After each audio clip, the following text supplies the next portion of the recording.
There we go.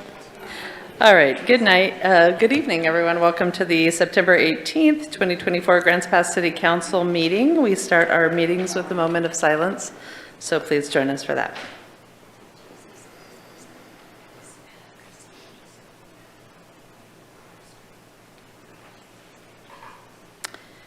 Please rise for the flag salute.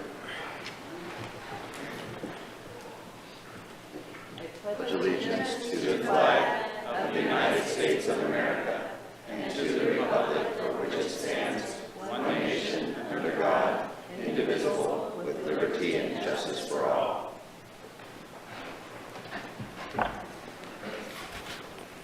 All right, DJ Fazer and Dwayne Yunker are on the phone tonight, and it looks like Rob is not here, at least right now.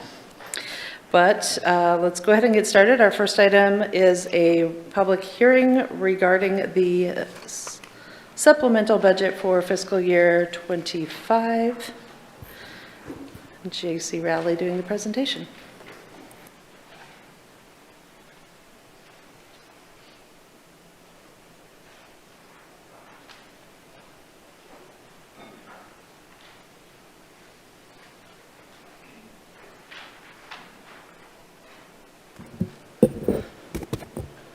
Good evening, Mayor and Council and the public. I'm here tonight to go over a budget hearing for adoption of the supplemental budget for the fiscal year ending June 30th, 2025.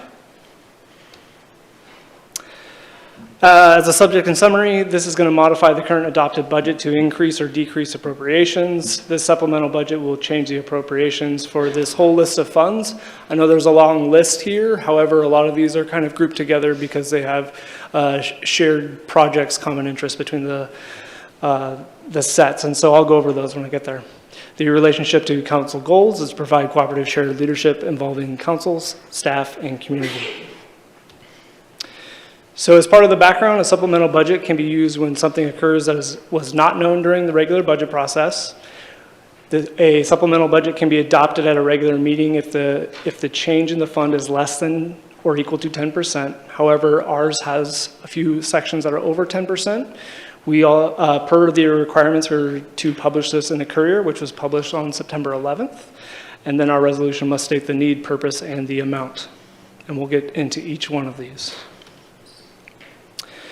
So here is the actual list of what the public hearing is required for. This is the general fund for creating a new category, the stormwater projects fund for creating a new category, the water projects fund for creating a new category, and the industrial and downtown loan for creating a new category and using more than 15% of the contingency in that fund. And again, those are per ORS rules, and those will be cited here in just a brief second. So in the general fund, the transfer of appropriations from the contingency to resting sites for the creation of a new program in the general fund. So our need in the general fund is creating appropriations for resting sites and moving from contingency to appropriations. Because this is a new category that was not defined at the adoption of the budget, this requires a public hearing, and those are the ORSs that cite that.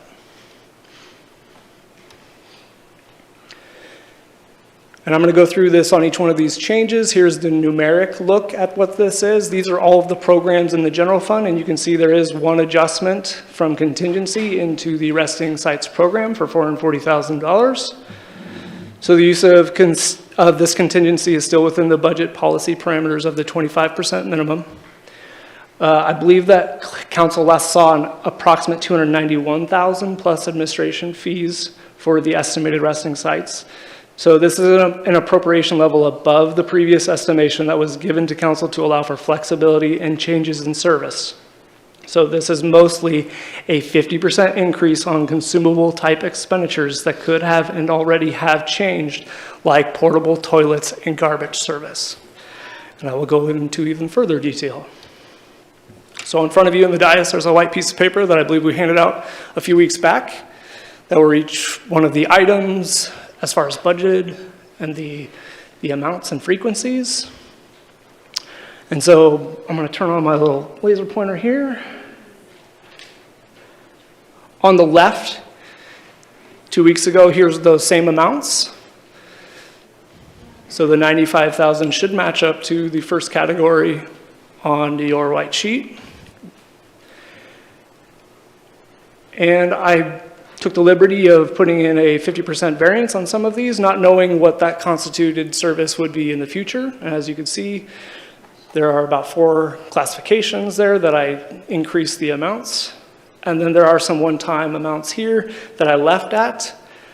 And with the demolition of the building on the 7th Street, I did bump that up because due to construction as of recent, we are noticing likely change orders happening. So I wanted to make sure that we had enough room to make sure that we take care of all the items at that site. And then the same $10,000 Public Works Administration and the same 7% administrative fees. That gets you to about $437,000, and then I just rounded up to the nearest $10,000 for budgetary purposes. So the Transportation Projects Fund. This is unanticipated purchase of the 601 Southeast I Street that council approved. This increases the interfund transfer appropriations from the transportation capital construction. So there's going to be 4 of these that are the exact same. They're just different funds. And I will say each of the movements of the capital construction are movements of appropriated reserves. That basically means we did not plan on spending them this year anyway, but we are moving them into a line item to transfer to make that purchase of the land at I Street. So this is the Transportation Projects Fund. Stormwater is the exact same amount, as these enterprise funds are sharing the cost of the new land because it will be a public works potential new facility. And then this is a creation of a new category in the Stormwater Projects Fund, which per ORS calls for a public hearing. Next is the Water Projects Fund, same dollar amount, same purpose. Again, moving it out of the capital construction to the transfers, and the RS creating a category creates a public hearing. And then next is the Wastewater Projects Fund, same thing, I Street purchase. You can notice that this is all equal amounts of $50,000 from each of these. And finally, this is the Support Services Fund. This is where all the revenues are going into for the facilities replacement. And so these are recognizing the transfers in and being able to spend approximately the $200,000 that are coming in from each of those capital construction funds for the I Street purchase. Next is the wastewater fund. After the creation of the budget, a Scrivener's error was identified as there was an undervaluation of a vehicle replacement for vehicle replacement contributions. So we're going to transfer appropriations from contingency into the wastewater collection. I know $51,000 seems like a large dollar amount for a valuation of a vehicle. This is a Vector truck vehicle. So this vehicle can cost $600,000 to $700,000 to replace. And so this is changing that valuation so we don't fall too far behind in that program. The same $51,000 is being sent to the Fleet Operations Fund. So as the equipment replacement, this is where we actually purchase the vehicles. So this is getting the money in from wastewater. And then this gives the appropriations, if needed, for wastewater collections and that vehicle purchase to be made.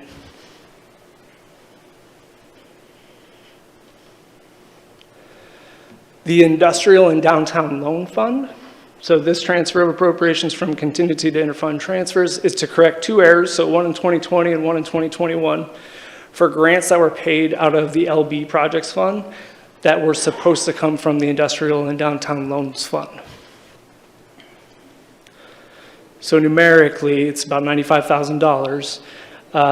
This is the creation of a category in the Industrial and Downtown Loan Fund, and those are the ORSs that cite this. This is moving funds, again, out of contingency into in-fund transfers. So here's more of the reason and the purpose. So we're moving money out of Industrial and Downtown Loan Fund into the LB Projects Fund, because that is where we originally spent the money, but it should have come from Industrial Downtown Loan. We ran those two grants out of LB 6394, which is the Business Retention and Relocation Assistance Project Fund, or project. And we are actually closing that project through the budget process this year. So we are sending this money with a special payment back to the URA, because that's where the money originated. So in summary, we have Exhibit A in your packet.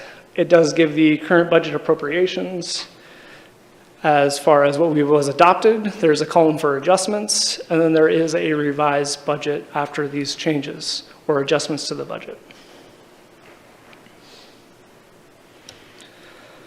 So the cost implication, each of these does have an appropriation impact. The two ones that have a potential future fund balance impact are going to be the general fund and obviously the Industrial and Downtown Loan Fund, as it's a large portion of its total appropriations. And then the remaining have a minimal fund balance impact.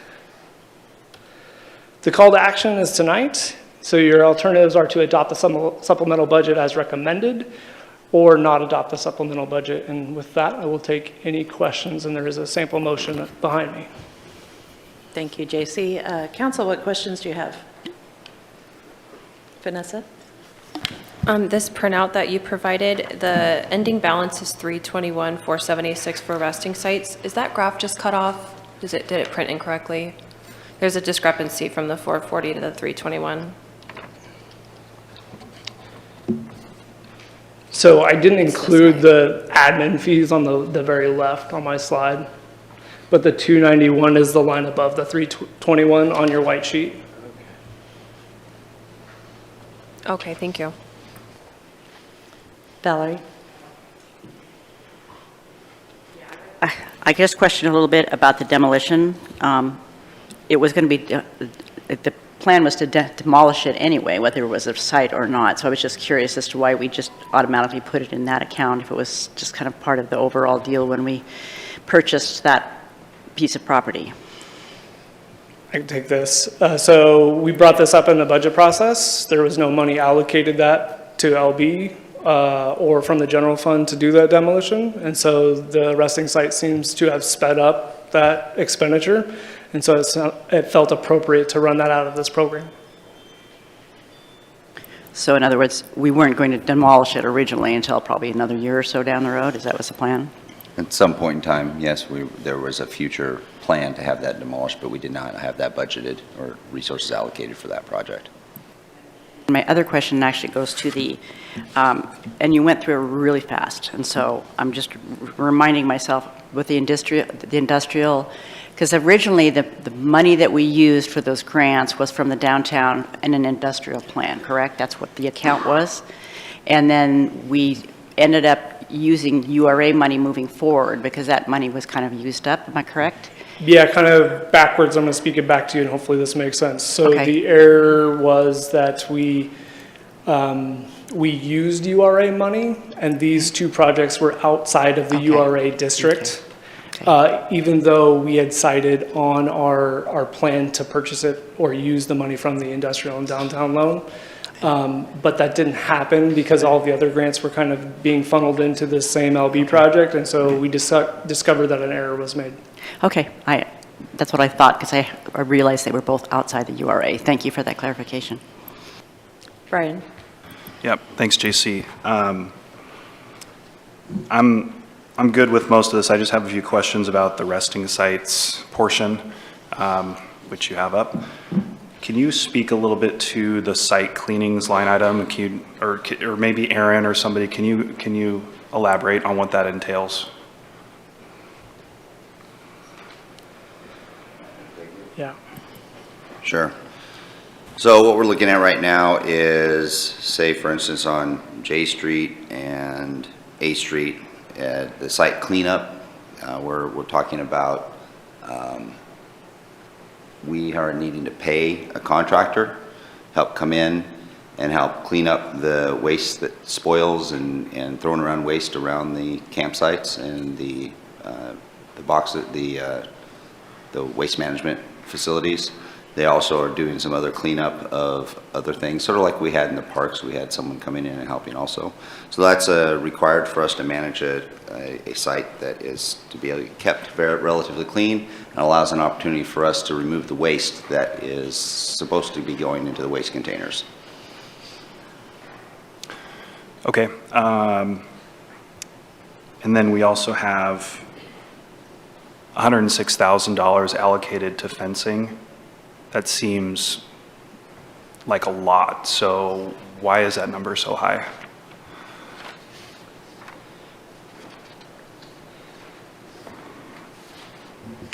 So I believe this is a calculation off of this white sheet that Jason brought forward. It is $350 per linear foot per month. And so the potential of all sites by 12 months gets to the 70,000.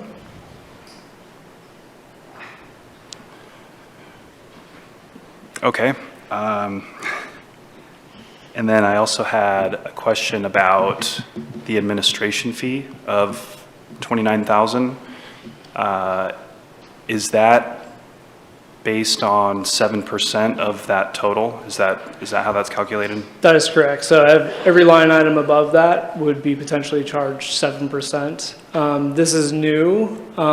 We didn't plan for this. The potential would be if we underspend in this operating program, that we would just charge the 7% on what is truly spent. Is there 7% on the Public Works Administration line item? That is correct. Okay, thank you. Dwayne? Yeah, my question is for items, porta potties, site cleaning, and garbage. Can someone tell me the difference in what we were paying in the parks versus now what we're paying with this thing?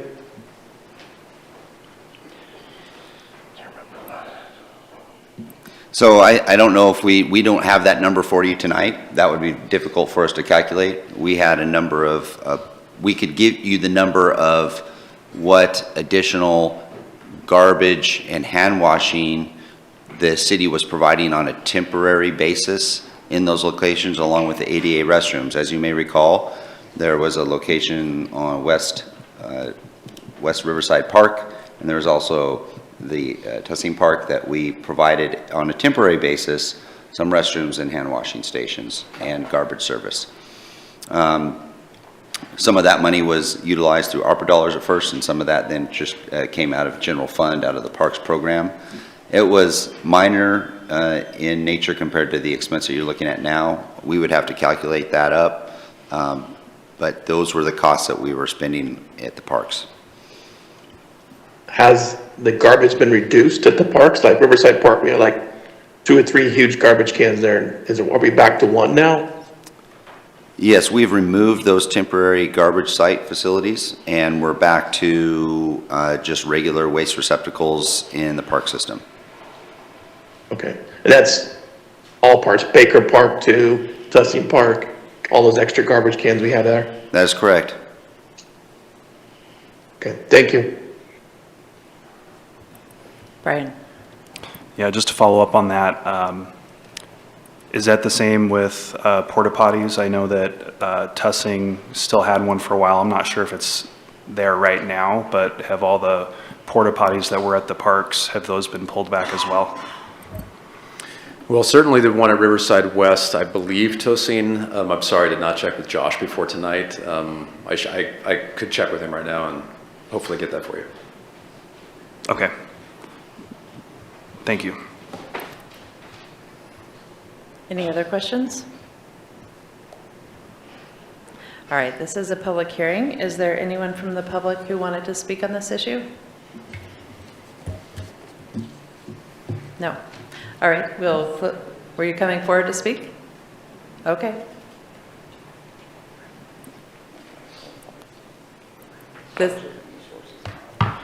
And yeah, just to clarify, we're only speaking about this public hearing right now regarding the budget, I understand. supplemental budget. Okay. Victoria Marshall, Grants Pass. Since 2013, chronic drug use among the homeless has grown 30%. 2/3 of homeless people regularly use drugs, and half receive no treatment. This, combined with mental illness, creates an environment where the homeless are more likely to be victims of crime and to commit crimes themselves. Consistently, large studies show substantial evidence that permanent supportive housing and services has no discernible positive impact on illicit drug outcomes for homeless people. This was backed up by the Cicero Institute, who wrote an amicus brief for Grants Pass v. Johnson. The City Council here needs to do more to intervene properly in this growing crisis by ensuring funding for substance abuse takes priority over all monies when it comes to the homeless. This will save lives, reduce crime, and restore order to towns across America like our own. The Cicero Institute states policymakers like you should create drug-free zones around services that offer assistance to homeless individuals, thus deterring the encroachment of the illegal drug market into the vicinity of homeless services. And they should also hold facilities accountable for creating a safe and secure environment for their clients. We have such a facility. It's the Gospel Rescue Mission. The Supreme Court ruling... We're actually only taking public comment right now on the supplemental budget and the appropriations that were mentioned. I'm speaking directly in to the presentation. supplemental I'm sorry, but budget. the Gospel Rescue Mission, where the whole nature of your comment isn't relevant. No, so- it is relevant. I'm asking you to consider not using the monies in the general budget the way that you are going to, and to use them a different way. It speaks directly to the topic. That's why I'm speaking now. Okay, thank you. Is there anyone else who wanted to speak on the supplemental budget? I wasn't finished. Oh, I'm sorry, your time is up. I had 18 seconds left when you Well, interrupted we understand me. the point now of what your request was, I think. No, you don't. I didn't get to speak to... Point of order, Okay. point of order, please. I'm going to move. We're going to move on. Okay, We I'll have move heard on, your and request. I'll submit Is the there rest of it anybody to the else city who would like council. to Thank speak you. on Thank you for behalf- your time. Of the supplemental budget and the appropriations as were discussed in the presentation. And I'm going to be very clear here. This is not an opportunity to just talk about anything you would like. And I understand, you know, if you have something to say about the supplemental budget and the appropriations that were just discussed, please state that immediately. And if this public comment gets out of control, I think you know what we like to do, Mike, is that we're going to have a recess and we're going to have the police chief come have a discussion with people. Okay? How So did I the mayor- how did I get pulled into this shit? You've been here before, I think. Hey, you hey, understand- do me a Hey, favor. stop. I'm getting ready to have my Okay, 2 Point of minutes. order. Point of order. Point of Recess order. right now, Point of order. 10 minutes. 10 minutes. I will like to speak in 10 minutes. Thank you.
All right, welcome back. We're going to get started again with our public hearing. And I just want to clarify again, we are just speaking about the adjustments to the supplemental budget. So for public comment, I would like the commenters to tell us what action you would like the council to take and any supporting information. And please let us know right up front how it's relevant to this topic. Please state your name and let us know whether or not you're a city resident. I forgot what I was going to say, actually. Indra Nicholas, I am a property owner and taxpayer in the city. I am stunned by the cost. I don't know if any of you are stunned by the cost, $440,000 of this. I do not want any more of my tax dollars going to this. So I want you to vote no on this allocation. Cleaning up $34,000, like you can't even make people clean up after themselves. It's totally irresponsible, and I think it's such a bad. You represent the citizens of this city, and it's not what the majority of the citizens want, is to spend our taxpayer dollars funding this monstrosity. Thank you. Del Aldridge, City of Grants Pass. The money you're spending to pick up behind the people there in a place that has no rules, that's the problem. We need to establish rules. Why can't they clean up after themselves? They go in there and do drugs openly, they don't care.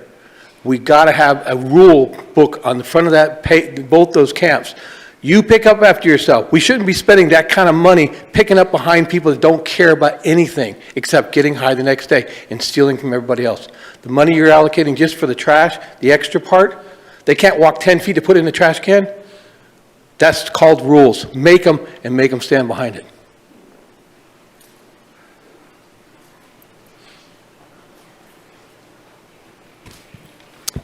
Yeah, City Council, Mayor, I just want to say that I too am opposed to this extraordinary amount of money, Can especially. you please state your name? Kathleen Crone. I too am opposed of this extraordinary amount of money that is going out for things that people should be able to do for themselves. This is a total perfect example of enabling. Enabling does not work. I have been a former drug and alcohol counselor. I know that people that are on drugs and in these parks are not going to use hand washing. They're not going to use the services as they are intended to be provided. I think it's a waste of taxpayer money. I think it is, there are other priorities in our budget that we need to pay attention to, like city police and fire.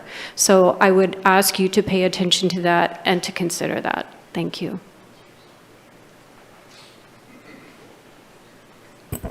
Mike Pelphrey, city resident. I as well do not want to see the city spend any more money any more of our money towards this never-ending issue. And, you know, one of my concerns is the fact that if you look at the shape that our parks were in before we, you know, came to the point where we were able to get them out of our parks, they had, most of them, not all, but most, had very little respect for the facilities that were provided. Even, you know, Tussing Park is the closest park to me, and I don't know how long it's been since the restrooms. I mean, these are really nice restrooms that the city spent money on to build right there at Tussing Park, but some of these folks just had zero respect for that. So I personally don't want to see another dime of my money being spent on people that have no respect for not only our community, our resources, but themselves. You know, and then I'm flabbergasted by the fact that we've got, you know, we hear people crying, oh, we need more dumpsters, you know, which is, again, more expense. What I want to really know is, homeless people don't have much. How the hell do they accumulate so much garbage? Thank you. Is there anyone else who wants to speak on the supplemental budget? All right, I'll close the public hearing and turn it back over to council for discussion. Does anybody want to get started? Brian? Sure.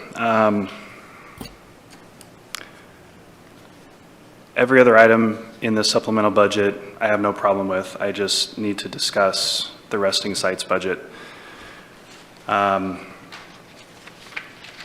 There's several line items that I am not comfortable with. Spending or budgeting $106,000 for rented fencing, I'm not comfortable with. Having this new line item pay for the demolition of that building, which ultimately is going to be used for the police station, that department should be paying for that item. The site cleanings, I don't agree with that $34,000. There's 3 or 4 things in there that I'm not comfortable with. I don't think the administration should be charging $29,000 in fees. It's, you know, we keep hearing residents complain about the nonprofits and how they're trying to, you know, profit off of homeless. Well, I mean, if the city's charging $29,000 to run our own sites, that's not a good look. So I'm not in favor of that. So for me to vote yes on this, there's going to have to be some serious adjusting that happens. Dwayne? Yeah, thank you. Sorry, I have a cold. I'd have to agree. I mean, what Brian just said is some of the other things are definitely cleanup items and stuff like that, just to our budget. But today, you know, we are being tasked by the state of Oregon, or actually being forced by the state of Oregon to provide public lands to people that don't care. And that's kind of why I want to know how much money we've been spending for trash and all this stuff. And I would say that $106,000 or $7,000 for fencing, I could buy that fencing probably a couple times. You know, and you wonder why people go into government contracting, and this is exactly why. Just looking at the expenses here, the state of Oregon should be paying for this. They're the one that passed this rule, House Bill 315, and now they put this burden on the city of Grants Pass and other cities for this. This is just ridiculous that we could barely afford to pay for officers. We could probably buy at least a couple more officers, or we could probably pay for 2 more firefighters, but instead we're paying for trash and you know, places for people to go to the bathroom. And honestly, people are right. They have a right to be upset because they treat taxpayers' property just horribly. If you go down there right now, they treat it horribly. And they did the same thing in the parks. And I'm just appalled by how much this is costing the city of Grants Pass and other cities. Thank you. DJ? Yeah, we are finally at a time that our legislators are in control of this issue. We're no longer under control of the judicial branch.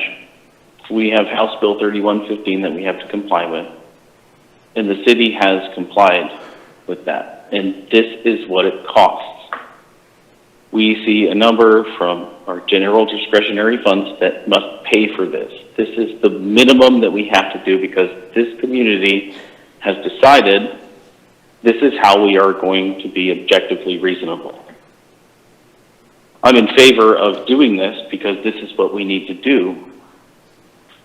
Anything north of this, I have to say that it would be unconscionable to do. This is what the city needs to do. This is what we have decided to do to comply with our legislators, and I'm happy to do it. Thanks. Anybody else? Rob? Yeah, I too am, you know, sticker shock is I guess, downplaying, you know, how I feel about the dollar amount here. However, you know, and I understand when members of the public are upset about the amount, and I understand when members of the public say that they don't want to spend another penny and so forth. The alternative to not have sites that the homeless can rest in is to have the homeless wander around our entire town, and to have the police have nonstop 24-hour a day, we'll call it, babysitting is not the right word, but they're a lot easier to monitor if they are more in one place than another. So the people that, you know, are really upset and don't want to spend any money, I haven't heard a single constructive criticism or constructive suggestion as to what to do instead. Zero, nothing. We did hear from one person tonight that would prefer a managed campground, and there's a lot of validity to that, which costs even more. So, you know, we bring that up and there'll be more people who are upset. But the bottom line is we don't have, and we haven't heard from anyone other than, you know, the people that are against spending any money on this. We haven't heard any constructive suggestions. So it's really easy to say no, but you got to come up with something. I think DJ kind of sums it up that House Bill 3115 essentially mandates that we do something. Now, you can't do something with no dollars. The question is, how much do you do? You know, the other issue that I have about this supplemental budget is I don't recall us having a supplemental budget for the parks or a supplemental budget for the police when they're in the parks and they required a lot of extra police attention in the parks. It seems as though there'll be money saved in those departments over the prior several years, and it would seem as though that's, you know, moving our homeless sites out of the parks is basically saving and going to save the Parks Department money. We heard about all the extra time and effort it took for the parks employees, and I believe that, but that's not accounted for in the amount that we're being asked now to provide for these alternative sites. So that's a problem for me. I don't see, we're definitely the city budget is definitely saving money in some areas when they left the parks, and it's costing us money in another area, but I don't see any representation for the reduced cost in other places. And I think that that's actually it's disappointing that we don't, that's not represented by staff and acknowledged by staff that it is a pretty significant savings on one place. And yes, we do, unfortunately, due to state law, have to provide another site, and there's no way around that except if we defy the law. I need to respond to that statement. Staff would bring forward any recognized savings associated with not having individuals in the parks. In order to save resources in the parks for having individuals no longer resting in the parks, we would need to have a reduction in FTE.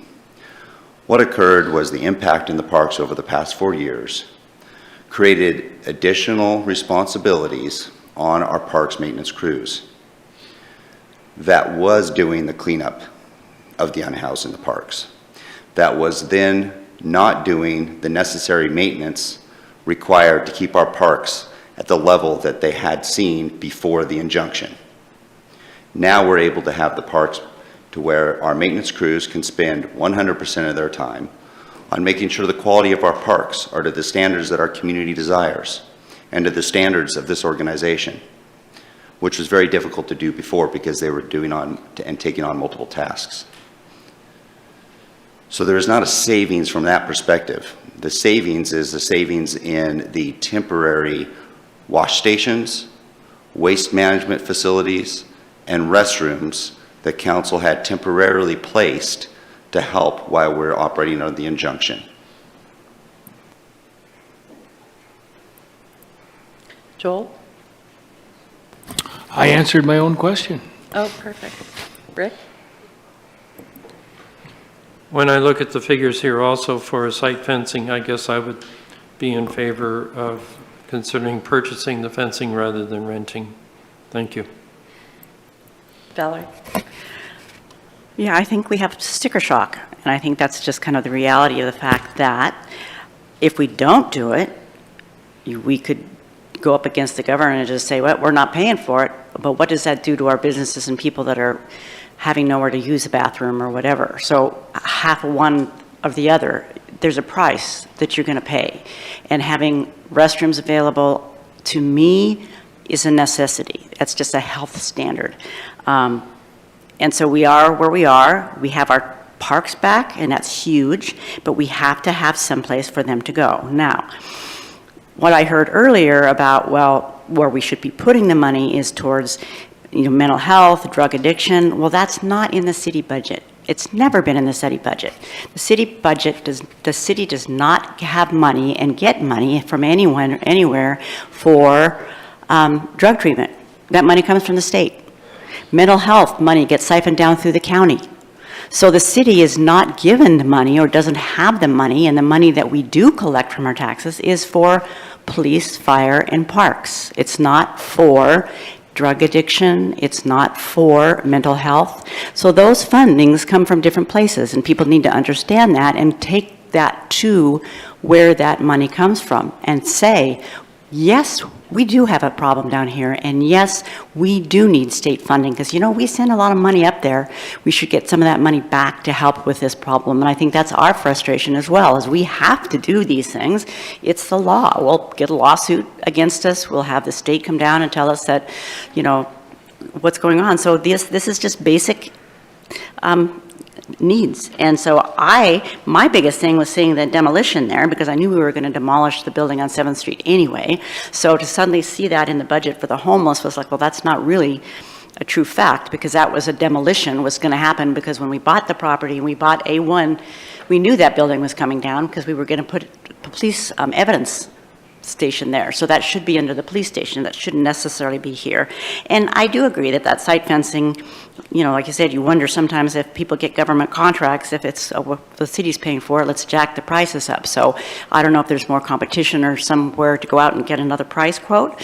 I don't know if we went out and did that. I think that would be the logical thing to do. But the reality of it is, these are the costs that are involved. And yes, it's sticker shock, but what this should do is get people in this community angry and start going up to the state and saying, we don't have the money for all these things that you're sending down to us.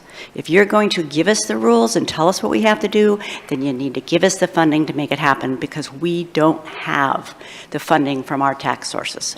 We just don't. Brian. Yeah, I'm going to make a motion to approve the resolution to adopt the supplemental budget for fiscal year 25 with the amendment of the resting sites line item being adjusted from $440,000 to $300,000, with the specific elimination of the administration fee line item, the demolition fee line item, and investigating the purchase of fencing instead of the rental.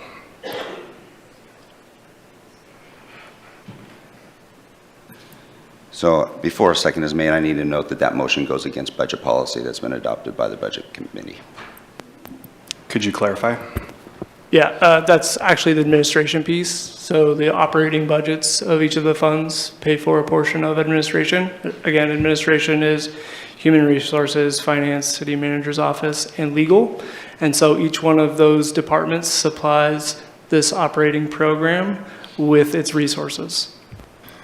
Okay, fair enough. I will amend my motion to approve the resolution to adopt the supplemental budget for fiscal year 2025 with the amendment on the resting sites line item from a total of $440,000 to $300,000.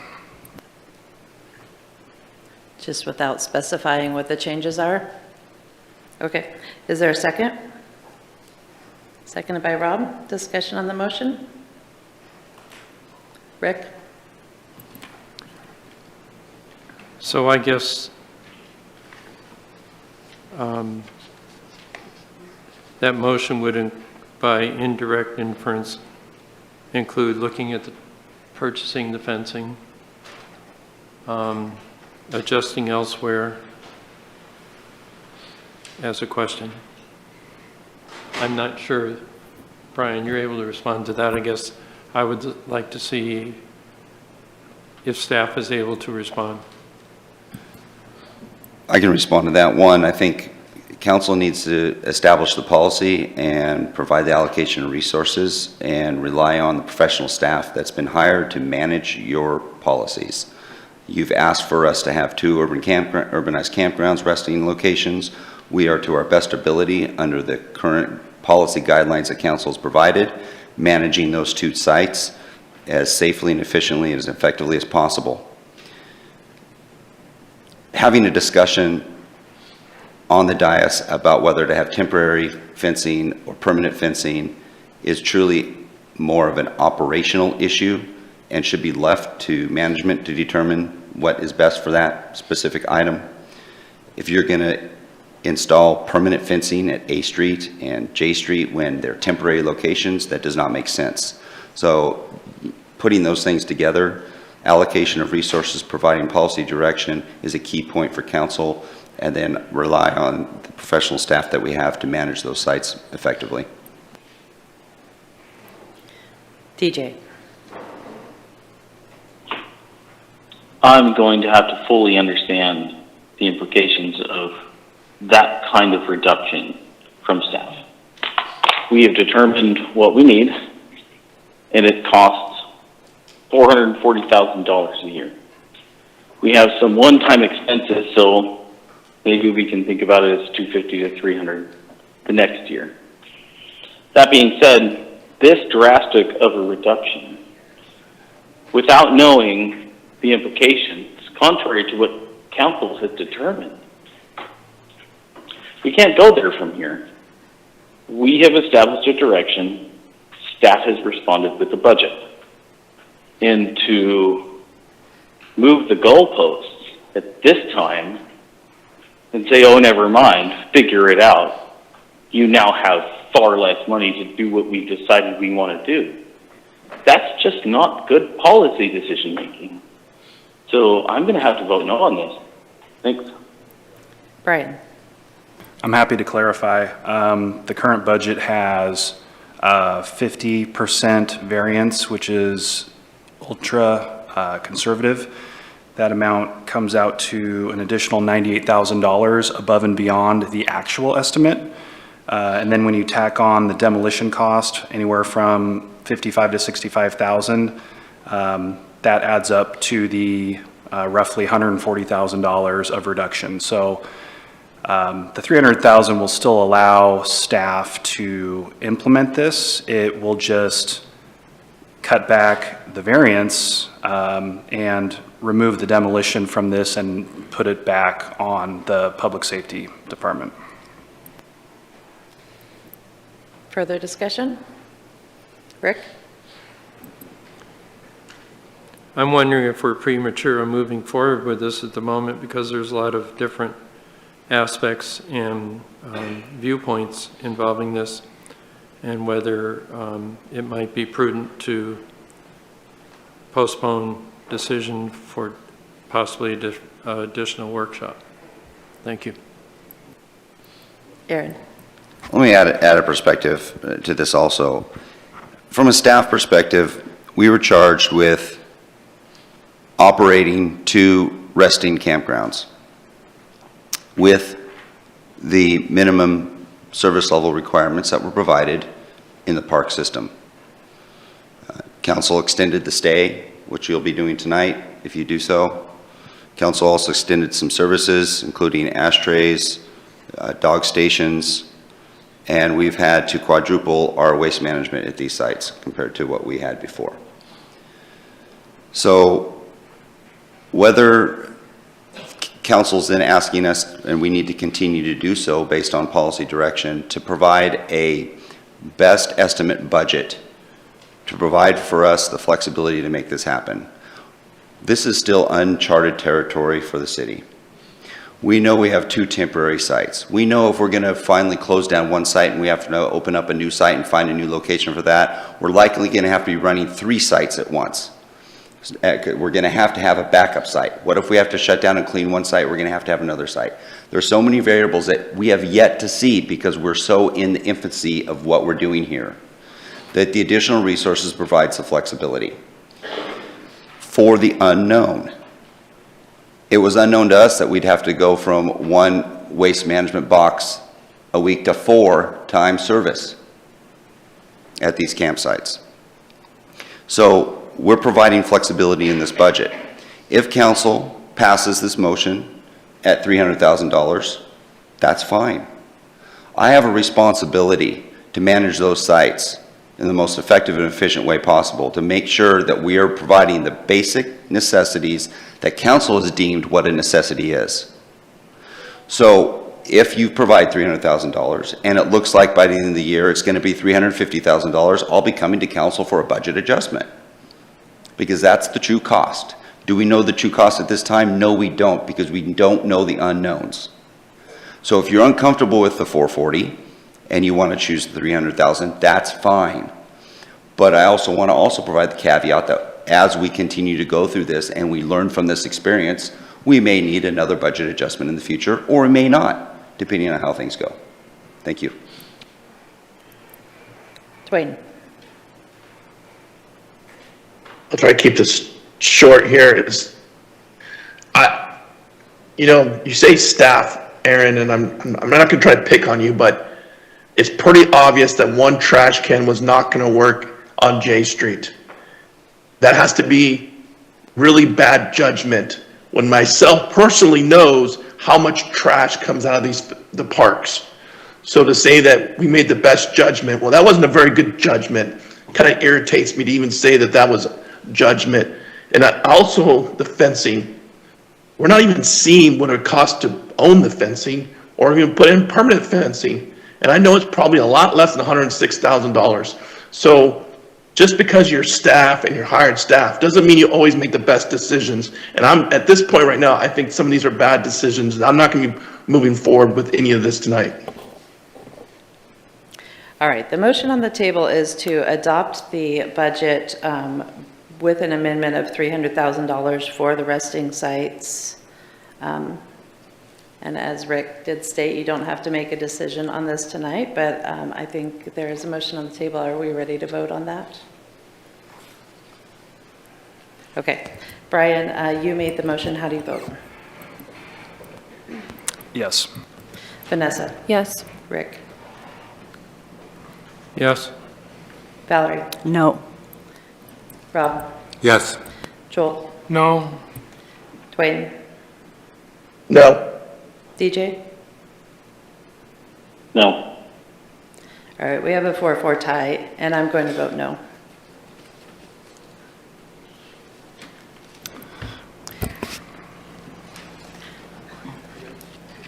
Valerie?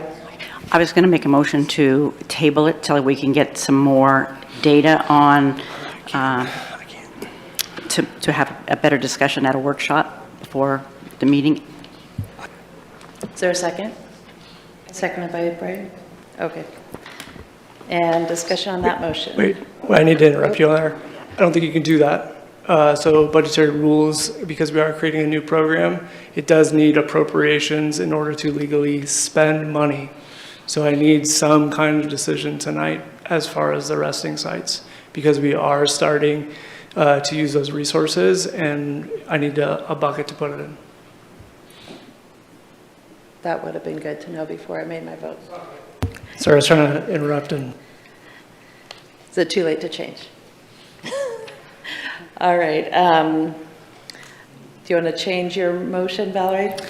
Well, yeah, if we need something tonight, we'll obviously have to change it. So I guess I could pull it back.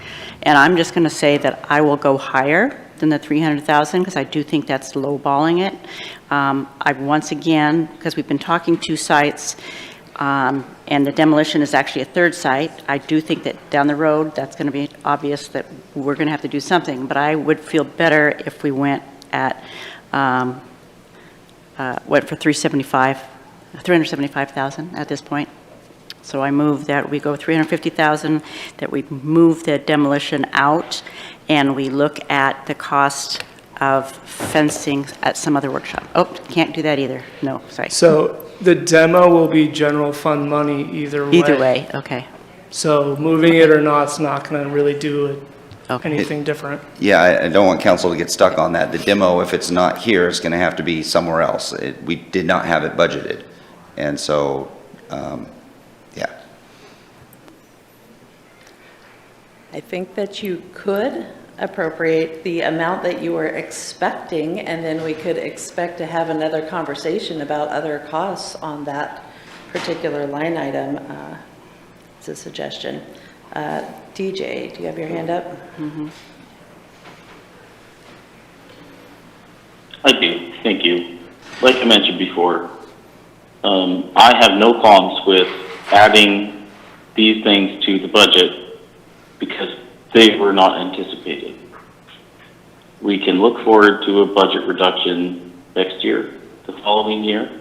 If we are patient in our endeavors here, which we should be, it might be 250 next year, it might be, who knows? But we need to be patient. But for now, I believe that these expenditures are legitimate.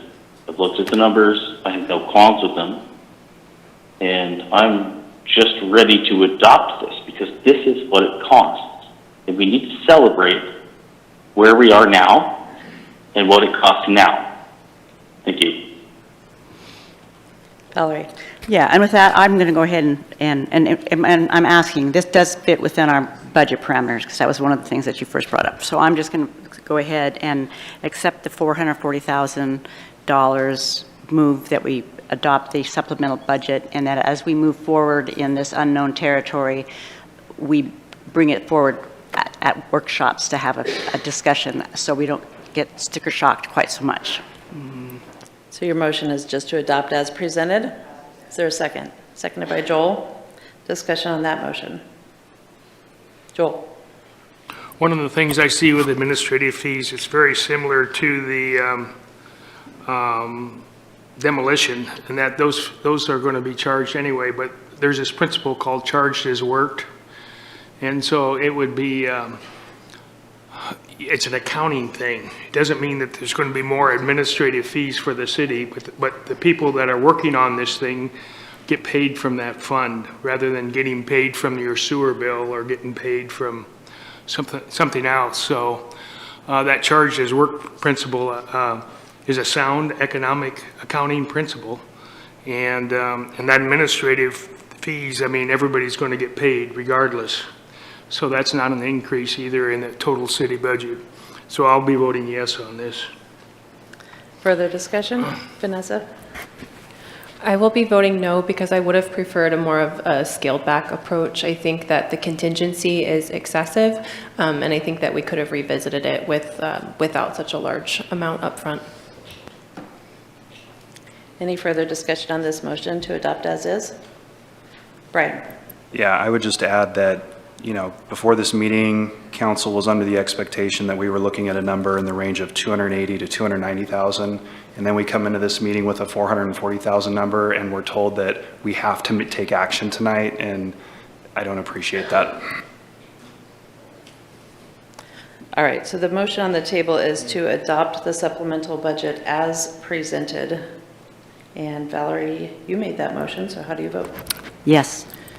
Rob? No. Joel? Yes. Brian? No. Vanessa? No. Rick? No. DJ? Yes. Dwayne? No. Motion fails. 5-3.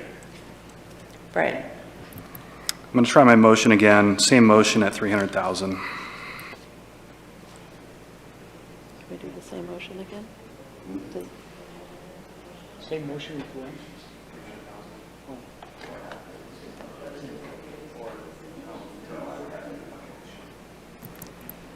Does it need to be different? Well, I guess we're having two different conversations here. I'm wondering if you can do an identical motion. I'm not sure that you can. I think he needs to present That's something fine. different. That's fine. Please present something different, Okay. and then we won't have that question. Sure, I move to approve the resolution to adopt the supplemental budget for fiscal year 2025 with an adjustment to the resting sites line item from 440,000 to 299,000. Okay.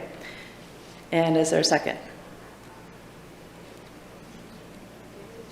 $299. Is there a second? The motion fails for lack of second. Rick? I would like to make a motion to table this to we can't ask to act. Can I help? Hang Can I on. help here? Listen, I feel as though there's tension in the room with this motion. So let me tell you, there is no tension from staff's perspective on whatever motion you do. You can allocate $150,000 and I'd be tickled. And we're going to continue to do what we can until we spend 150. And if I spend more, I'll come to you with another budget adjustment. From a staff perspective, it doesn't matter what you allocate to us. You've asked us to perform a job. We've told you what our best guess estimates are with the unknowns that we have in place. Trying to provide a most effective process to where we wouldn't have to have another reconvened budget committee meeting to do what we're doing again tonight, which is why the number is what it is. If council is not comfortable with that number, it doesn't make a difference to staff. You allocate those resources, and if I need more money to continue to do what you're asking us to do, I'll just come and we'll ask you for that. It's that simple. There shouldn't be any animosity, any tension. All it is how much do you want to allocate at this time? We've given you an estimate. If you're not comfortable with that estimate, cut it in half, cut it in a third. Give us more money. It doesn't matter because we're only going to spend what we need to spend to properly operate the resting sites. DJ?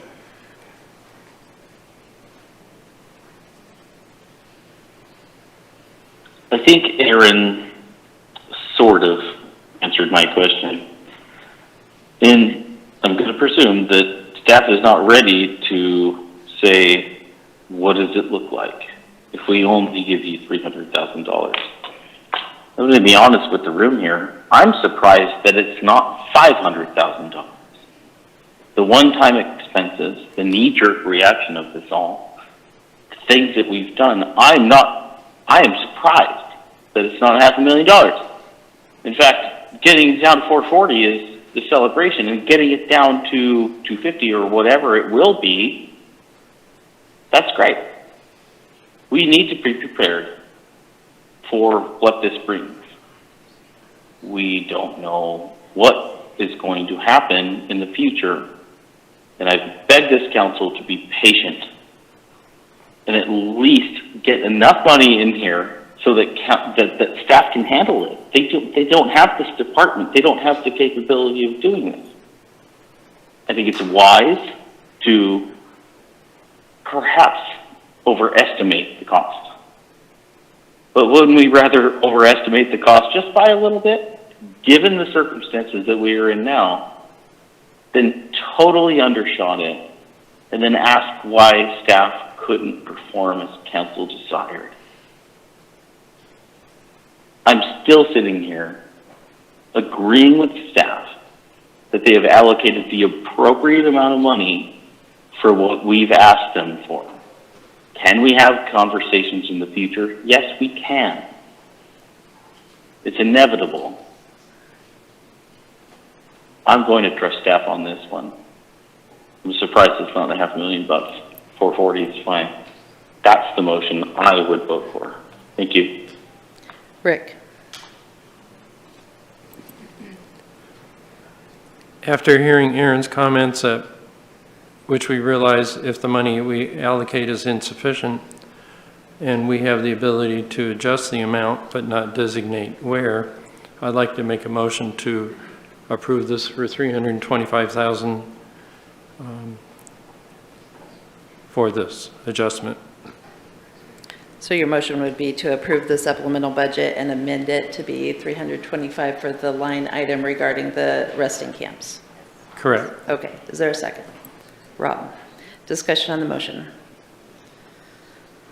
All right, Rick, you made the motion. How do you vote? Yes. Val? Yes. Rob? Yes. Joel? Brian? Yes. Vanessa? Yes. DJ? No. And Dwayne? Yes. Motion passes 7-1. All right, we worked through it. Anything further on the supplemental budget? All right. Next up on the agenda then, we have a council action item regarding Sustainable Tourism Grant Program. Hi, Dana.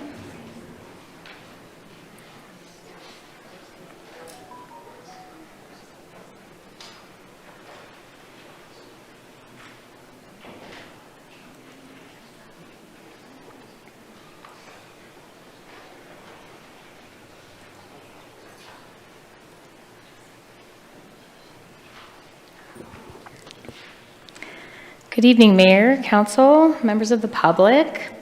I'm Dana Pierce, Manager of the Economic Development Division, and tonight I'm going to present to you the Fall 2024 Sustainable Tourism Grant Awards. The subject is a resolution awarding funds for the Fall 2024 cycle of the Sustainable Tourism Grant Program. This resolution will award lodging tax funds to 2 grant applicants for tourism promotion. It relates to council goals by encouraging economic opportunities and designating a portion of the lodging tax to fund tourism-related projects and promotions. On April 19th of 2023, the City Council approved a resolution establishing the Sustainable Tourism Grant Program, and in FY24, $35,000 was awarded to 9 organizations to promote tourism activities. For fiscal year 25, $35,000 was allocated for tourism promotion awards to be reviewed in 2 established grant cycles, fall 2024 and spring 2025. The application for the fall cycle opened on July 1st and closed on August 13th. The grant review subcommittee scored 3 applications and met on August 23rd to discuss award recommendations for City Council. Here's a breakdown from the grant review subcommittee. We had the list of applicants, the amount requested from each applicant, and the subcommittee's recommendation. The applicants were the Grants Pass and Josephine County Chamber of Commerce, the Hive Art Hub, and Jerry Hughes Photography. All applicants requested the full $5,000, and the subcommittee is recommending full funding for 2 of those projects. For the Chamber of Commerce, they would like the funds to promote the concerts in the park, focusing marketing on celebrating the parks and the new band shell. Their target markets are the South Coast, Umpqua Valley, Northern California, Eugene, and the Klamath Basin. The Hive Art Hub requested funds to promote various projects and activities to attract tourists. That includes a public art piano project, guided downtown art tours, and an artist catalog. The promotional reach for this project should be from Portland to Crescent City using print, online, and social media. The revenue source for this grant is the lodging tax. $35,000 was allocated in fiscal year 25 to the tourism promotion service budget, and $10,000 would be distributed in the amounts listed for this fall cycle if approved. The grant's distributed as a reimbursement upon submittal of eligible receipts. So tonight's call to action on September 18th is at council discretion. You can approve the recommended award funds, modify them, or deny them, and here is the potential motion. I can answer any questions. Thank you, Dana. Council, do you have any questions? Brian? So on the first one for the concerts in the park, are we anticipating that the park band shell will be complete for next year's concert season? At this point, we are. The design of the stage is largely complete. The band shell itself has been identified, hasn't been actually ordered. They said it'd be about 6 weeks. Funding is largely in place. The only outstanding piece is the change from a 2-phase to 3-phase. I shouldn't say a change, I know that we originally, but that has required an electrical design change that's taking some time. So we're very close to that. I talked to the city engineer just a couple days ago. He's pretty confident that we can get that. So I think all the pieces are in place. We just haven't been able to give 100% date to the Chamber of Commerce because of that electrical piece, but we're working on it. We think it'll be there. Okay, thank you. Any other questions? No? All right, thank you, Dana. Is there anyone from the public who wanted to speak on this issue? All right, close public comment and turn it back over to you, council, for discussion. Valerie. Well, I am excited about this because this is something that we set up in the very beginning when we did our destination marketing organization. We kept some money behind so we could help local businesses and things do things to help bring people in from out of town. So this is specifically what this is meant for. So I'm going to move to adopt a resolution awarding funds for the fall 2024 cycle of the Sustainable Tourism Grant Program to Grants Pass and Josephine County Chamber of Commerce and the Hive Art Hub. Thank you. Seconded by Joel. Any discussion on that motion? No? Okay. Val, you made the motion to award the funds to 2 programs. How do you vote? Yes. Rob? Yes. Joel? Yes. Brian? Yes. Vanessa? Yes. Rick? Yes. Dwayne? Yes. DJ? Yes. Motion passes 8-0. All right. Next up on our agenda is appointments for the Urban Area Planning Commission. We have 2 vacancies, and we have 2 applicants who we interviewed earlier this week.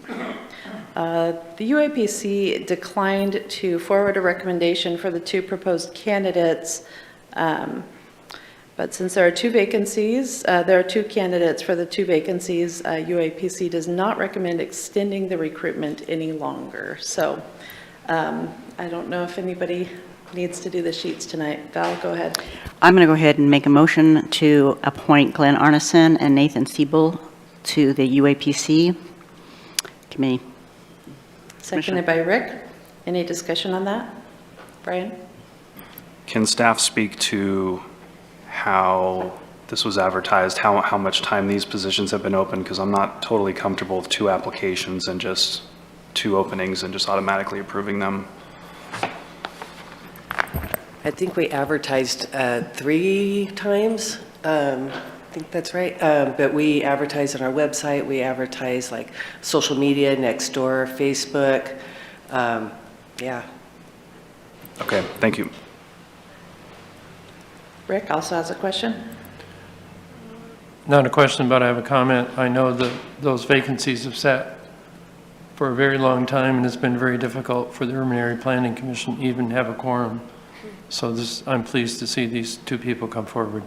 Thank you. Further discussion? All right, the motion was to appoint both applicants to the commission, and Val, how do you vote? Yes. Rob? Yes. Joel? Yes. Brian? Yes. Vanessa? Yes. Rick? Yes. DJ? Yes. Dwayne? Yes.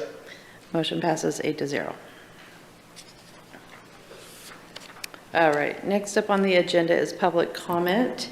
Mayor, may I ask a question about item 5A and how we're going to proceed with that before we move to item 4? Yes, so we were just going to handle that as a start item at the beginning of the consent agenda?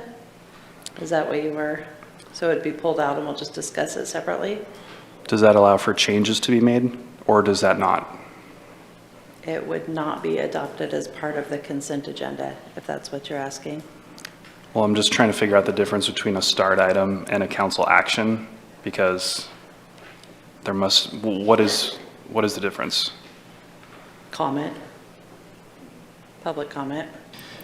So to answer your question, if you're wanting to make a change to the start consent item, you could. It wouldn't be much different than making a change to a council action item or a public hearing item after you've had that discussion. Okay, thanks. Is that what you wanted to just have a separate discussion about it, right? Yeah, that's fine, thank you. Okay. Public comment. This is an opportunity for the public to address the city council on items that are not related to a hearing or council action item on tonight's agenda.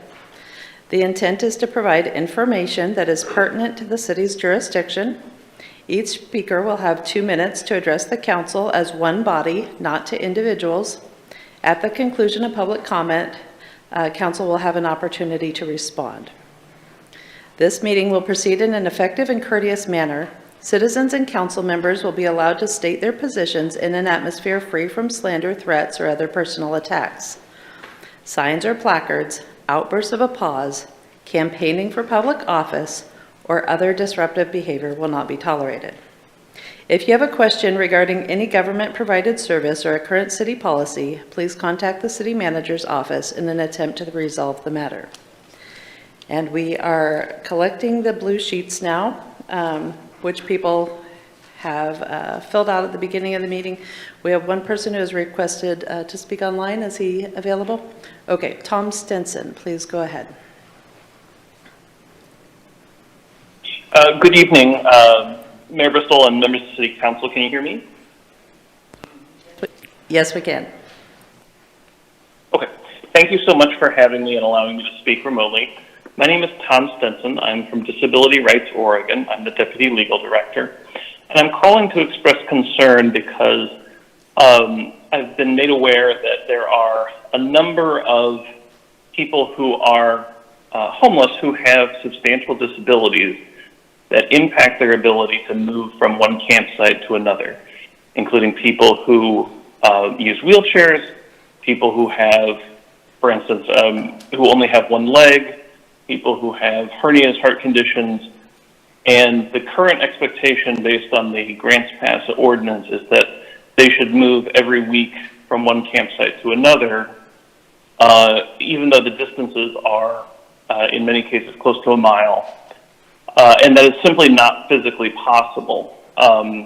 They've provided notices, medical notices, stating that they're unable by reason of their disability to move from one campsite to another, but have been told by the police that they don't, that those medical notices don't apply or that they're not recognized.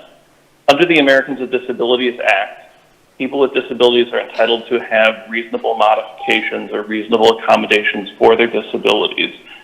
At this point, since people have been cited and been fined, the next step under Grants Pass law, which they've been threatened with, is to be arrested. And I hope that the council, I can understand this is a heated topic, but I hope the council can understand that you cannot arrest a person who uses a wheelchair because they're not physically able to haul their gear from one campsite to another over, 3/4 of a mile. You can't arrest somebody who, by reason of their disability, cannot physically lift Mr. their Stinson, belongings and I know move you them from one place to another. I know you can't see the timer, but your time is up. Thank you. Okay. I appreciate your time. Thank you. All right. Next, Kimberly Burns.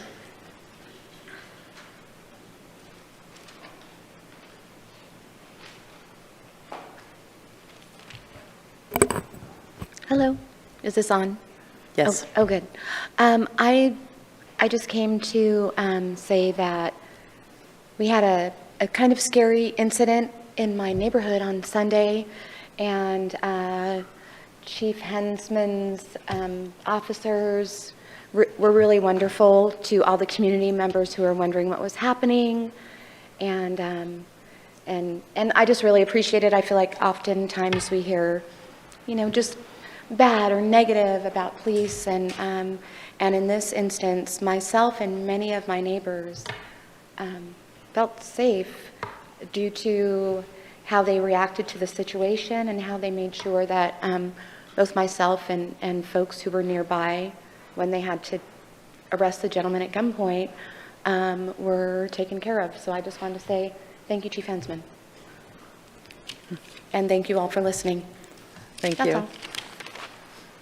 Jay Meredith. And then we'll have Mike Pelfrey.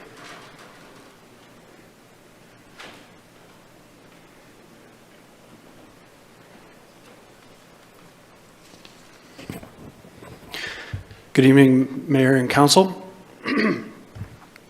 I'd like to talk about homeless sites since we haven't talked about that much recently. So I sent you all an email back. It was about 5 weeks ago, early August, and with a potential site that I haven't observed that the council. It's a city-owned site that I think needs to be considered for a potential camping, resting area, or maybe even a more permanent solution. So it's a site that's on Foothill Boulevard, and I don't think all the council members actually got the email, but one of the council members did reply to the thread. We've now seen that unsupervised resting areas is not going to be a permanent solution. So we have to, in 2 minutes, I can't explain all the merits of why we need to consider this city-owned site out on Foothill Boulevard, but we're already seeing all the problems associated with an unsupervised resting area in the city, and all the sites that the council has selected so far. I understand they're temporary, but they're just not workable. They're not great long-term solutions. So I am requesting that the council, as soon as tonight, either the mayor or the council president or three council members, add a workshop related to the pros and the cons of the Foothill Boulevard site. Please add that to your workshop agenda in the very near future, because I think, knowing all the properties the city owns, I think that is by far the one that meets all of the needs, and there are a lot of different aspects to this, as you know. So please consider a workshop on that as soon as possible. Thank you. We have Mike Pelfrey and then Del Aldridge. Mike Pelfrey, city resident. I'm going to read something real quick. On November 5th, we have a very important decision to make. Either you want cheap gas and groceries back, or you want your 6-year-old to be able to change his or her sex and have abortions without permission. So I start that, and then I'll continue with the fact that Democrats, national Democrats, I'm not talking Oregon, they're a special breed of short bus, but almost every single Democrat in our nation voted against a bill that would deport illegal immigrants convicted of a sexual offense or conspiracy to commit such a crime. So the reason I'm reading this is because those are more national topics, but the theme is that Democrats are a disease in our country. And I mean that. You cannot be a Christian in this country and actually vote for a Democrat. That is serious business. Does this pertain to the city council's jurisdiction? Sure it does, because all of you are running for election, especially you, Mayor. This is not an opportunity to talk about campaigning for political office. I'm not campaigning. I'm not running for office. What I'm saying is that I want our citizens to use their heads when it comes time for when their ballot gets in their mailbox. There are certain officials that are in the city that are elected officials that I believe need to be replaced because they fall along that same line of being very irresponsible. That's why our city is in the shape it's in. That's why we continue to have these conversations that are overwhelmingly boring, but at the same time they take up so much time, and that's all we do is we talk about the homeless, we talk about this money. And the reason we do that is because you created this problem. Thank you. Your time is up. Del Aldridge, and then we're going to have Victoria Marshall. Del Aldridge, City of Grants Pass. The eyes of the nation are on you in this room. They are watching what you do, and they're trying to copy it. You guys got a big job ahead of you. To have a place for people to rest with no rules has got to stop. You got to have something. You got to have rules. Now, on our Facebook page, we keep getting asked, what do we do about this person sleeping in front of our business? What do we do about the person sleeping in front of anywhere? Or the tentless campers that are in all the parks now. Tentless. They're not in there with a tent, and the rules say they can sleep, but not at 11, 12, 3 in the morning. Riverside Park is safe during the day, but I'd never go there at night. We've got car campers that you said you'd bring up, which need to be prioritized, because I got friends in cars that don't feel safe out there. They don't have a place to go. Work on that. That's important because every park in this town is full of car campers. 50% of them need help. The other 50 are drugs. There's a park right at the top of town. There's three vans there every night getting high and don't care. We need to get, Chief, I know your job's impossible. It's totally impossible.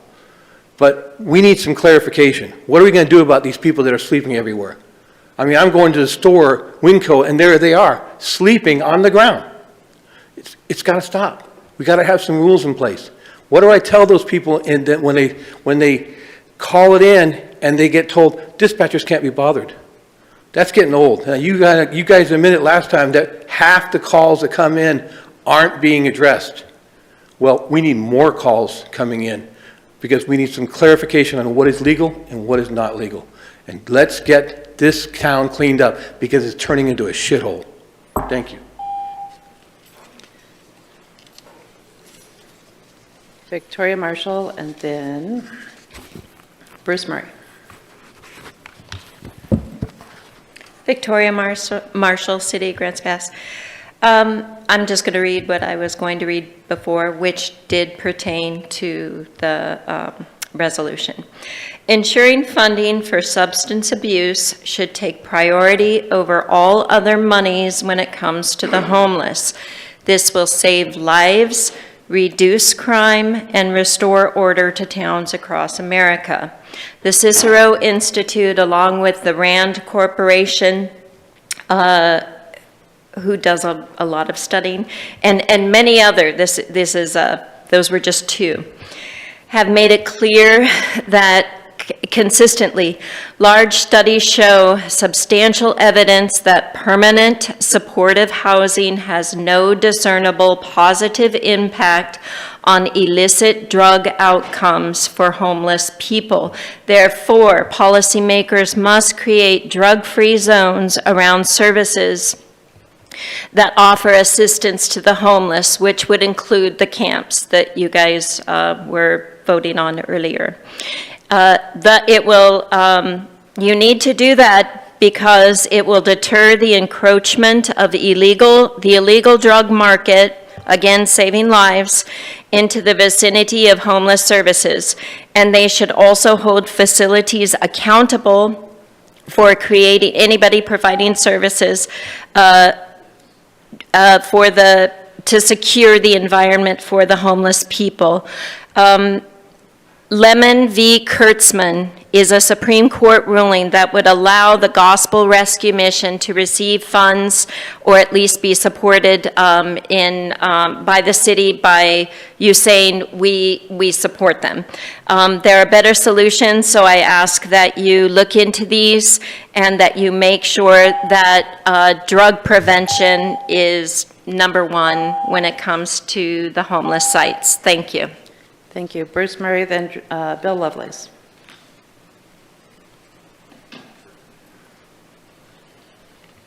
Good evening. I'm here to continue my conversation from the last time being here regarding crime. Since that time, I've had the privilege of talking to the district attorney and Aaron and our police chief and the sheriff, and just learning, sadly, this council, and historically, I would say the mayor or the city manager, has done press conferences talking about issues when it comes to crime and how it's out of control. That's not happened the last 4 years. The district attorney tells me the reason he can't prosecute is funds. The sheriff can't house people, funds. So somehow we got to put together a group of citizens, which I would volunteer in a heartbeat, to go out and educate the public about the funds we need to support your police chief, to support the sheriff, to support the DA, and clean our community up. In 50 years of living here, I hate to use his words, but we are kind of in a cesspool. It is a mess here. To be robbed over and over, myself and others, and I talk to people who do not report crime because he can't respond. Nobody can come for 3 hours. It's not an important crime. It's not heavy enough. The district attorney doesn't prosecute minor crimes because we have no place to house them. So somehow this council, I've also talked to the county commissioners, and there'll be 2 new ones at least, and hopefully this group, the county commissioners, the DA, and the sheriff, and the police chief can all get together and we can figure out how to go out and educate the public with press conferences, because the Courier won't do it without a press conference. TV stations is another outlet, so the public understands the mess we are in. Thank you. Looks like Dr. Maria's left. Is he gone? Okay. Steve Nelson, and then Oliva Herrera.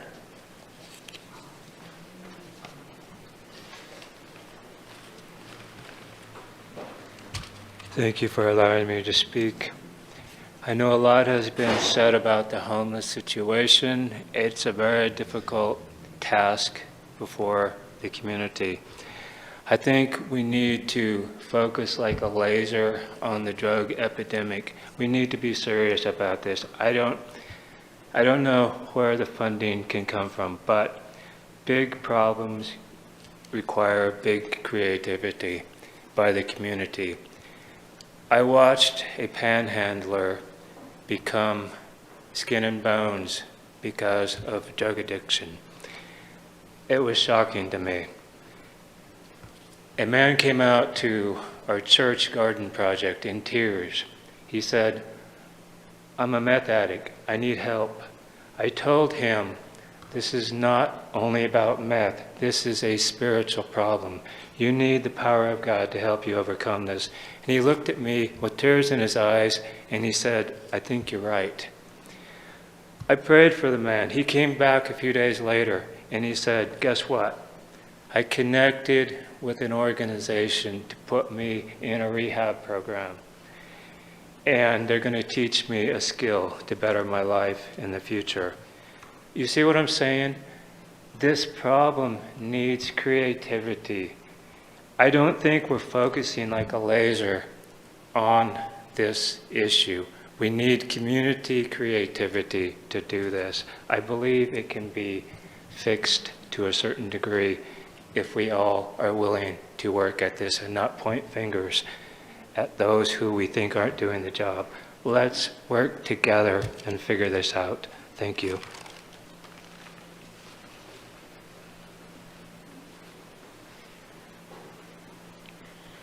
Now, Mayor, give me a little patience, because I'm just going to use this statistic as an example, so I don't mean to sound like Mike Pelfrey for a second, but those people that are for abortion, that their justification is like rape, incest, and like medical recommendations, if you were to look at the actual numbers, all of those 3 things combined equal less than half of 1% of actual abortions taking place in the United States. So the 99.95% is all just for another reason. Now, how that applies to homelessness and what I'm trying to talk about here is that homelessness in general all across the U.S., does have all these extra problems, people down on their luck, a lot of the elderly with handicap, wheelchairs, all this other stuff. But in the city of Grants Pass, we got fentanyl, okay? We got drugs and meth. And if I keep saying this to you guys, like go to these parks, go to these places, go to the tents, talk to these people. Last time I was here, Councilor Ogier was talking and insinuating as if these homeless people with children, which I'm still looking for the mother with 2 kids that you were referring to, make sure that DHS knows that, to do a wellness check on those kids, but haven't been able to find them. So if you know where they're at, we got to make sure DHS, make sure that those kids are doing all right. Either way, we have a drug problem in this town that needs to be addressed. And why aren't things like the Gospel Rescue Mission really being talked about? That's something to be looked into, along with who's getting money on these, on the nonprofits, who's making money off this, okay? Because it's very simple. The whole public knows this is a drug problem. How come we have to keep coming up here and proving that in some way? Anyone with open eyes can see that. Thank you. Lionheart.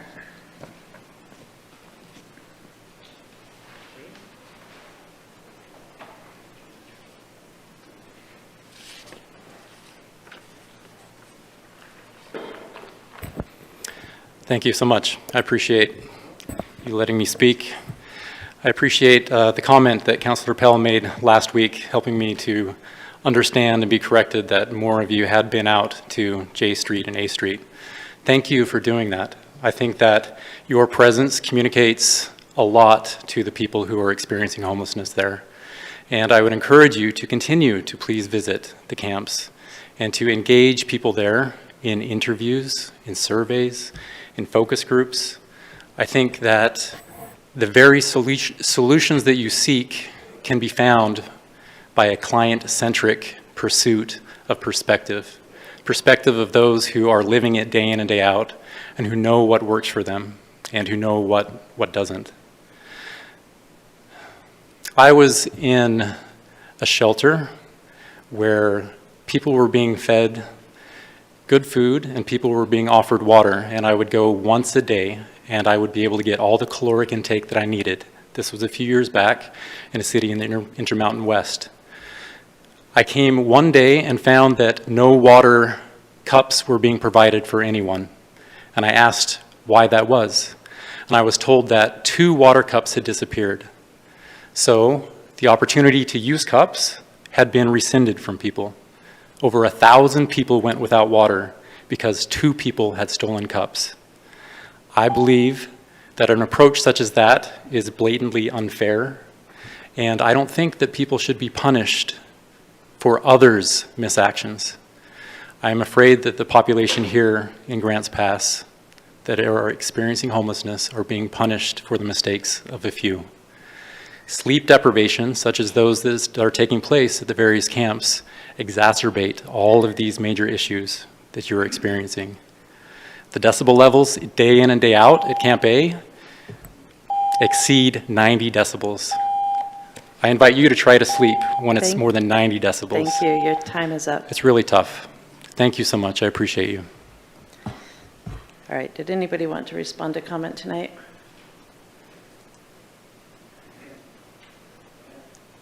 Oh, well, I think you know the rules, okay? But go ahead and hand your card to Karen over here.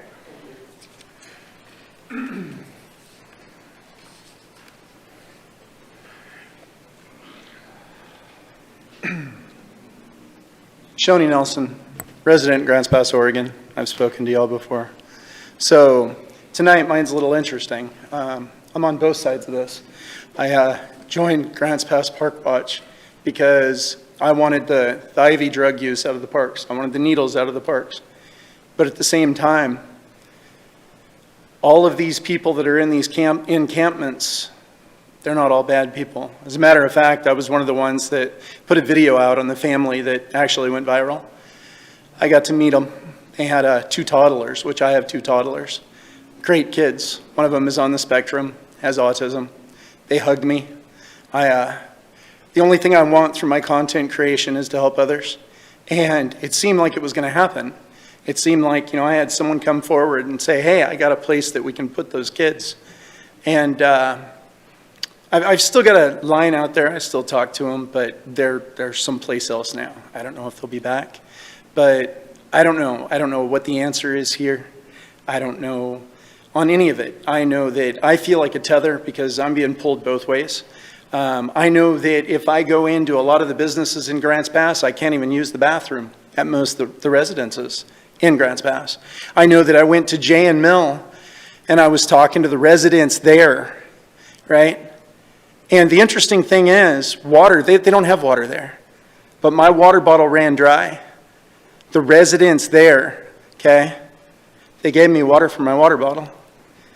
So I think it's interesting when it's the homeless that'll give me something, but it's not the owners of stores, our own residents. We're supposed to be the community. But the weird thing of it is, too, is it's like we still have to teach them. They've lost that community thing, which I guess that's, I don't know, I'm going to try to do that. But they don't have a community inside there. They're so worried about someone else stealing their crap amongst them to where they can't. I'm like, wait, I've spent a short amount of time here and know you guys' names. You don't. Thank you. All right. Thank you, everybody, for respecting the time and the We have heard, the council has heard your comments and your concerns, and we'll be taking those into consideration as we proceed with further action on these issues. Karen, is there an email report today? There was just one with the concerned Mill Street business owner. Okay. We will be discussing the homeless situation more as we go forward and those sites in further detail, including right now. We have item 5A is regarding a resolution that would adopt allowable locations for camping in accordance with the ordinance number 245910. And I think we do not have a presentation, is that correct? But we did have some questions, I think, from the council about this issue. Did you want to start, Brian? Sure, yeah. So the resolution currently outlines two sites, the two sites that are currently being used. The original plan that we had come up with was to utilize the lot next to the police station. And I sent you all an email today showing a photo that the demolition is complete. It has been graded, it has been gravelled, and it was actually even being used as a parking lot this morning. So demolition is complete. That site is ready for use, unless, Aaron, is that site ready for use? No, as I sent an email earlier today in response to that question to council stating that it was not ready for use. We are still working on fencing. We're working on some other groundwork to be done on the property, but we do not have the services established yet. Specifically the fencing, we need controlled access. We'll be putting in a permanent fence along the south end of the property and temporary fencing on 3 of the other sides. So we're not prepared at this time. When we're done with all of the work that we need to have done on it, we're looking at probably sometime 1st of October. Due to that, as my email explained, we had anticipated that we would have a new resolution in front of you that would then allow for a identification of the 7th Street property to be a new location that would replace the 6th and 8th Street property.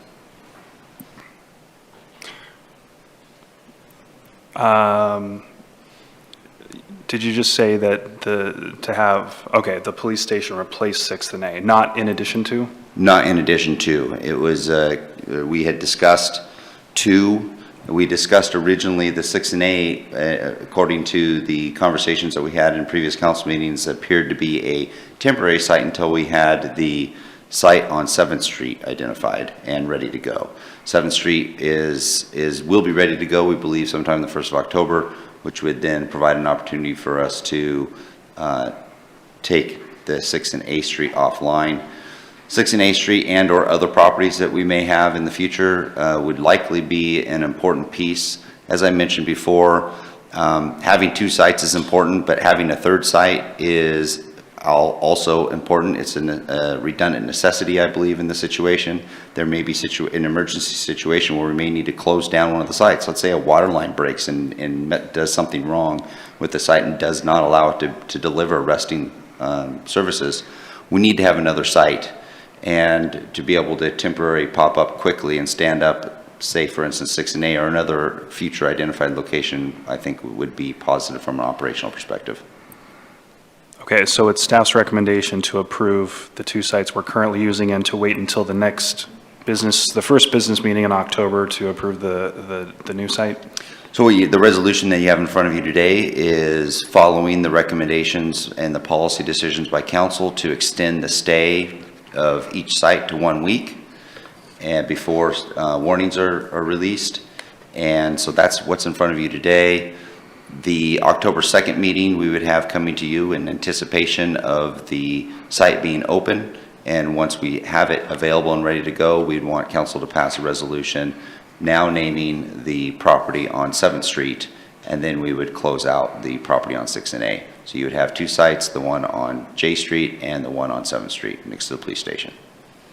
Okay, thank you. Any further questions or discussions on this item? Brian? Sure. Since we're talking about the resting sites, at some point, we need to, and I don't know if that point is right now or later, but we need to discuss the possibility of having a managed site. I think that there has been a lot of comment from the community about that. I think there has been a lot of comment from council about that. And the longer we wait to talk about it, the longer it's going to be before we're able to get to that goal. So I don't know if it's appropriate to start talking about that right now. But I think we need, if not right now, we need to talk about it in the very, very near future. I think that sounds like a separate agenda item. Unless for some reason it was to derail the resolution that we were about to vote on. No. Okay. Is there further discussion on this item? No? Okay. Do you want to vote on this separately? I should have clarified that earlier. Or is it okay to vote on it with consent now that consent? Okay. In that case, Councillor O'Shea, would you please read the consent agenda? Item A, resolution adopting allowable locations for camping in accordance with ordinance number 24-5910. Item B, motion approving the minutes of the City Council special meeting of August 28th, 24, and motions approving the minutes of the City Council meeting for September 4th, the Tourism Advisory Committee meeting for August 6th, and the Urban Area Planning Commission meeting for August 14th. And with that, I will make a motion to approve. Is there a second? Seconded by Rick. Okay, we don't discuss the consent agenda, so Vanessa, how do you vote? Yes. Rick? Yes. Valerie? Yes. Rob? Yes. Joel? Yes. Brian? Yes. DJ? Yes. Dwayne?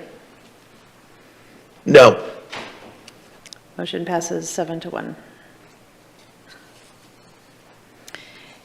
And at this time, I need a motion to adjourn the council meeting and convene the Urban Renewal Agency meeting.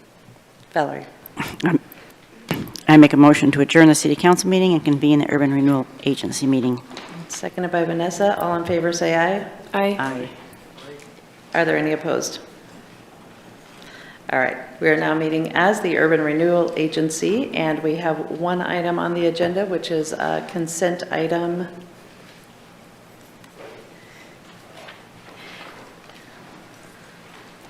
regarding appropriations for the Urban Renewal Agency. So does anybody need discussion on that, or shall I just read the consent agenda? Item A is a resolution to supplement the fiscal year 25 budget and make appropriations. Is there a motion?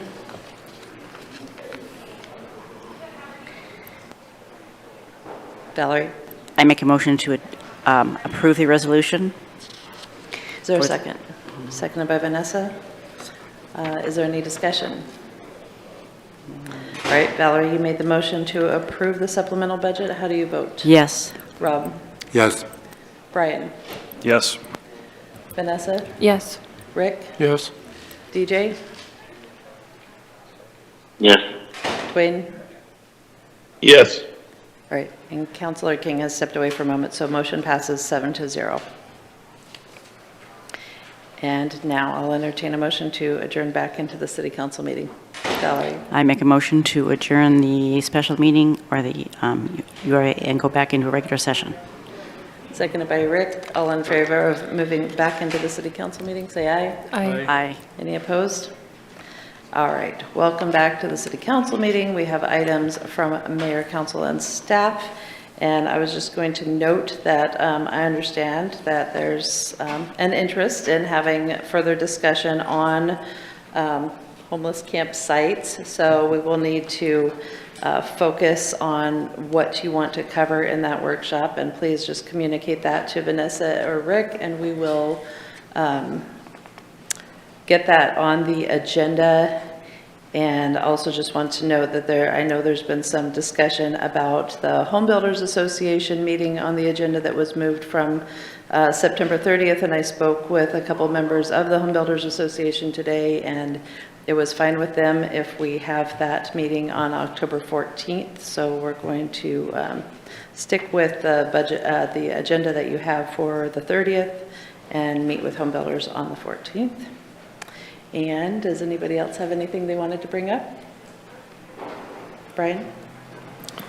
So just to follow up on the homeless site topic, the three things that I would like to discuss is the potential for a supervised site, a discussion about options for car camping, and discussing the possibility of inserting language into the updated resolution regarding medical waivers as similar to the language that Roseburg has in their ordinance.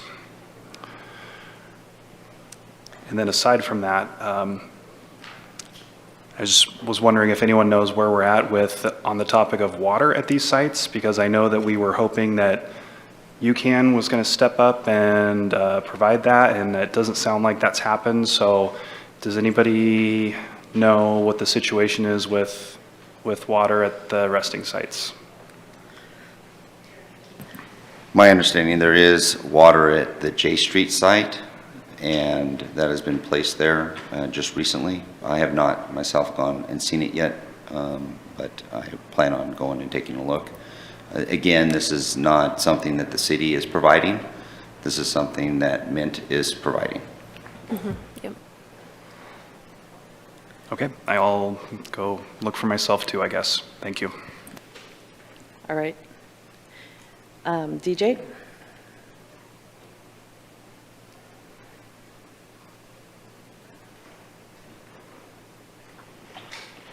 I want to take a step back and celebrate where we are. We need to celebrate our efforts. We have so much to be proud of as a community. And I want to congratulate our community and our council for getting us here. We have our parks back, and we need to celebrate that. I want to celebrate war enhancement and public safety, and I want to celebrate Jason Kennedy in public works. You guys are great. Thank you. Thank you, DJ. Anybody else have something for matters?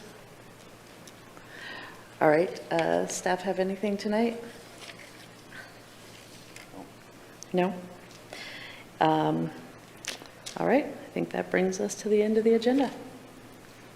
Valerie? I make a motion to adjourn. Seconded by Vanessa. All in favor of adjourning this evening, say aye. Aye. Any opposed? All right, next meeting is September 30th.